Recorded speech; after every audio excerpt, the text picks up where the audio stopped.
Trichy Gandhi market இடம் மாற்றப்படாது என்று சட்டப்பேரவையில் அமைச்சர் KN நேரு உறுதியளித்துள்ளார். கூடுதல் விவரங்களை செய்தியாளர் பாண்டியராஜன் வழங்க கேட்கலாம். பாண்டியராஜன் வணக்கம், விவரங்களை பதிவு பண்ணலாம். சட்டப்பேரவையில் இன்று நகராட்சி நிர்வாகத்துறைக்கான மானிய கோரிக்கை நடைபெற்று வருகிறது. அப்போது திருச்சி கிழக்கு சட்டமன்ற தொகுதி உறுப்பினர் இனிகோ இருதயராஜ் சில கேள்விகளை முன்வைத்திருந்தார். அதில் திருச்சி நகரத்தின் மையப்பகுதியில் இருக்கக்கூடிய காந்தி மார்க்கெட்டினுடைய இடம் மாற்றப்படுகிறதா, அந்த மார்க்கெட் வேறு பகுதிக்கு மாற்றப்படுமா என்ற கேள்வியை முன்வைத்தார்.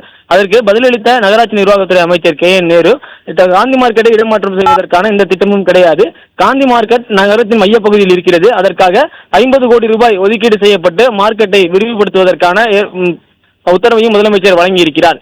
திருச்சியினுடைய தேவைக்காக கூடுதலாக 220 கோடி ரூபாய் ஒதுக்கீடு செய்து மொத்த விற்பனை மற்றும் சில்லறை விற்பனைக்காக தனி மார்க்கெட்டுகள் அமைக்கப்பட இருப்பதாகவும் அதற்கான அறிவிப்புகள் வெளியாகும் என தெரிவித்திருக்கிறார். திருச்சி நகரத்தின் முக்கிய மார்க்கெட் பகுதியாக நகரத்தின் மையப்பகுதியில் இருக்கக்கூடிய காந்தி மார்க்கெட்டிற்காக அதை மேம்படுத்துவதற்காகவும் அதனை பெரிதுபடுத்துவதற்காகவும் 50 கோடி ரூபாய் தனியாக ஒதுக்கப்படும் எனவும் புதிய மார்க்கெட்டுகளாக மொத்த விற்பனை மற்றும் சில்லறை விற்பனைக்காக 220 கோடி ரூபாய் ஒதுக்கீடு செய்யப்பட்டு அந்த மார்க்கெட்டை அமைப்பதற்கான பணிகள் தொடங்கப்படும் எனவும் நகராட்சி நிர்வாகத்துறை அமைச்சர் KN நேரு அவர்கள் இனிகோ இருதயராஜினுடைய கேள்விக்கு பதிலளித்திருக்கிறார். இதன் மூலம் காந்தி மார்க்கெட் மாற்றப்படாது என்பதையும் உறுதியளித்திருக்கிறார்.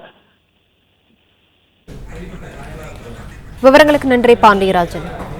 பிளே ஸ்டோர் மற்றும் ஆப் ஸ்டோரில் இருந்து பாலிமர் செயலியை QR கோடு மூலம் பதிவிறக்கம் செய்யுங்கள். செய்திகளை உடனுக்குடன் பெறுங்கள்.